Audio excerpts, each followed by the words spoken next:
Hindi nila pinansin si Ebony Daniels hanggang sa siya mismo ang nagpaalis sa kanila. Lagi niyang pinananatiling maayos ang kanyang apron, tuwid ang kanyang tindig, at tahimik ang kanyang ulo. Siya ay waitress sa La Mariposa, isang marangyang restaurant sa lungsod ng Oak Ridge. Malalaking bintana, marangyang dekorasyon, at halimuyak ng mamahaling pabango ang nagbibigay ng eksklusibong aura sa lugar. Dinadalhan nito ng serbisyo ang mayayamang customer na naghahanap ng fine dining, mamahaling alak, gourmet na putahe, at masusing serbisyo. Pero sa likod ng lahat ng ito, si Ebony ay isa lamang sa mga tauhan na nakasuot ng itim at puting uniforme, halos hindi napapansin sa gitna ng karangyaan. Ang staff ng La Mariposa ay kilala sa pagiging pulido, mabilis, at minsan ay mapangmata sa mga taong tingin nila ay mababa. Si Ebony, isang batang itim na babae na 30 taong gulang, ay nagsisilbi araw-araw na may nakasanayang ngiti, dumudula sa pagitan ng mga mesa, nagdadala ng mga tray ng artisan dishes, at kalahating baso ng alak. Nagbubuhos siya ng cocktail para sa mga mayayamang bisita na bihirang maalala ang kanyang pangalan. Ang kanyang matatag na tinig ay nananatiling halos tahimik, maliban sa magalang na tanong, gusto niyo po bang makita ang dessert menu, o still water o sparkling ngayong gabi?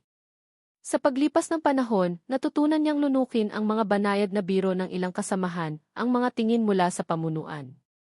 Para sa karamihan, si Ebony ay ang tahimik na waitress na napapansin lamang kapag siya ay nadapa o kapag may kailangan agad. Minsan, tinutokso siya ng isang line cook, dahil sa kanyang hilig magbasa ng financial magazines sa break room. Hindi alam ng iba, matalas ang isip ni Ebony sa negosyo. Ngunit may ilang empleyado na hindi lang siya binabaliwala, pinagtatawanan pa siya. Gumagawa sila ng mga biro tungkol sa kanyang accent o pinapansin kung saan siya nagmula. Si Britney, isa pang waitress, ay kilala sa mga mapanuyang komento, parang siya ang may-ari ng lugar, sasabihin niya at pagtatawanan ng iba. Si Paul naman minsang nagsabi, "Girl, nagdadala ka lang ng tinapay at tubig. Huwag kang magpanggap na kaya mong patakbuhin ang lugar." Naririnig ni Ebony ang lahat. Patuloy siyang nagdadala ng pagkain, kumukuha ng tip at pinananatili ang kanyang composure. Ngunit sa loob niya, may kumukulong pagkadismaya.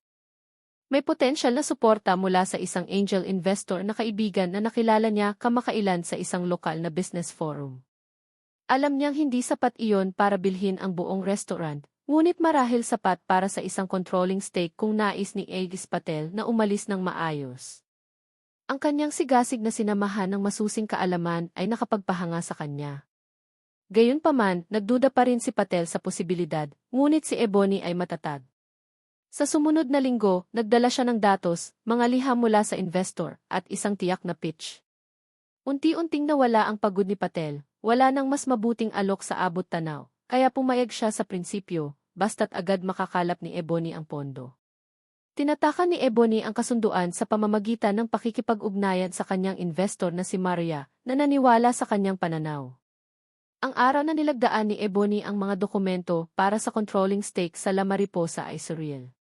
Nakatingin siya sa tinta ng kontrata, mabilis ang tibok ng puso. Opisyal na ang pagbili. Kinabukasan, pumasok si Ebony sa La Mariposa hindi bilang waitress, kundi bilang may-ari. Nakilala ng staff ang kanyang dating uniforme, ngunit may kakaiba sa kanyang tindig, ang kumpiyansang hakbang, ang kawalan ng apron. Lumapit siya sa mesa ni Damon sa opisina. Tumingin ito pataas, may inis sa mukha. "Busy kami," singhal niya. "Kung naghahanap ka ng shift schedule, kausapin mo ang easy." Inilapag ni Ebony ang makapal na folder. "Sa totoo lang," sabi niya, "may mga update ako. Sa tingin ko, mas mabuti kung tumayo ka na." Tumingin si Damon nang may pangungutya. "Wala akong oras," ngunit pinutol siya ni Ebony.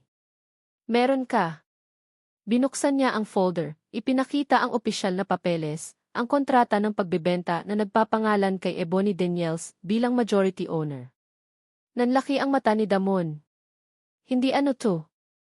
Ipinaliwanag ni Ebony ang mga batayan, ibinenta ni Aegis Patel ang kanyang shares sa kanya at sa mga partner. Siya na ngayon ang may kontrol sa La Mariposa. Mula sa pagkadismaya, naging takot ang ekspresyon ni Damon. Naalala ni Ebony ang mga taon ng pangutya at pagbaliwala. Pinilit niyang huwag magmalaki, ngunit naramdaman niya ang kaunting kasiyahan. Simula ngayon, tinatanggal kita sa posisyon bilang manager, kalmado niyang sinabi. Namutla si Damon. Sinubukan niyang tumutol, ngunit matatag si Ebony. Hindi natin kayang panatilihin ang staff na nang-aalipusta ng empleyado at binabaliwala ang problema. Mag-impact ka. Eki ang mag-aayos ng iyong severance. Mabilis kumalat ang balita sa restaurant. Nagtipon ang mga empleyado, nagbubulungan.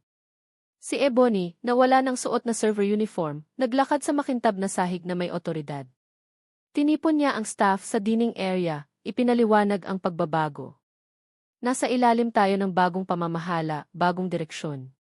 Para sa mga marunong mag-adapt at rumespeto sa isa't isa, may lugar kayo rito. Pero kung hindi nyo kayang magtrabaho para sa akin, malaya kayong umalis. Si Britney, ang waitress na minsang nangungutya kay Ebony, ay napatigil. Ikaw ang in charge. Tinitigan siya ni Ebony. Mahina niyang sagot. Nagmamadaling nagsalita si Britney, pero hindi mo ako pwedeng tanggalin, ako ang top waitress. Tumugon si Ebony, hindi ito tungkol sa kung sino ang nasa itaas. Ito'y tungkol sa kung sino ang lumilikha ng suportadong kapaligiran. Kung hindi mo kayang gawin iyon, aalis ka. Tahimik ang lahat. Ang ilan ay napagtanto na matalino at may kakayahan si Ebony mula pa noon. Ang iba ay nagkunwaring nakangiti, natatakot. Si Ebony ay parehong empowered at kinakabahan. May malalaking plano siya, rebranding, bagong chef, seasonal menus, marketing campaigns. Ngunit una niyang tinutukan ang toxic culture na nagpalaganap ng diskriminasyon. Pagkatapos ng maikling pagpupulong, bumalik si Ebony sa dating opisina ni Damon. Bumaha ang emosyon. Matagal na itong hinihintay. Hindi niya ginusto ang manghamak, ngunit hindi niya tatanggapin ang pang-aapi. Tinawag niya ang ilang staff na lalo't higit na malisyoso, binigyan ng termination letters. Masakit, hindi niya gusto, ngunit kailangan para magbago ang kapaligiran. Sa pagtatapos ng araw, ilang empleyado ang natanggal. Ang iba ay tahimik na napagtanto na ang bagong boss ay hindi basta-basta. Kinabukasan, naglakad si Ebony sa restaurant na nakasuot ng ordinaryong damit, binati ang nagulat na staff. Ang ilan ay humingi ng tawad, nagsabing nagsisisi sa kanilang malamig na pagtrato. Tinanggap niya ng may biyaya, ngunit pinaalala, ang respeto ay hindi opsyonal dito. Sa mga sumunod na linggo, ipinatupad ni Ebony ang kanyang mga ideya. Na-update ang menu ng La Mariposa, sumikat ang marketing sa social media, at ang natirang staff ay naging mas nagkakaisa. Bumalik ang mga patron, nakaranas ng mas magandang dining experience. Kumalat ang balita ng takeover ni Ebony, at marami sa Oak Ridge ang humanga sa kanyang tagumpay. Minsan, nasulyapan ni Ebony sina Damon o Britney sa bayan, mukhang mapait. Ngunit wala siyang galit. Lumipat na siya sa mas malalaking bagay. Isang gabi, nakaupo si Ebony sa tahimik na dining room matapos magsara, umiinom ng kape sa ilalim ng malambot na ilaw. Inalala niya ang paglalakbay, mula sa mga araw na siya'y pinagtatawanan sa pagkuha ng order, hanggang sa kasalukuyan kung saan siya ang nagdidirekta ng kinabukasan ng La Mariposa. Naalala niya ang mga halakhak na minsang sumugat sa kanyang pride. Ngayon, puno na ang gusali ng staff na rumerespeto sa kanya, mga kaibigang naniniwala sa kanya. At kahit marami pang hamon ang darating, alam ni Ebony ang isang bagay, nakabangon siya mula sa mga nanghamak sa kanya. Ang waitress na minsang pinagtawanan nila, siya ang nagpaalis sa kanila. At iyon ay simula pa lamang ng kanyang kwento.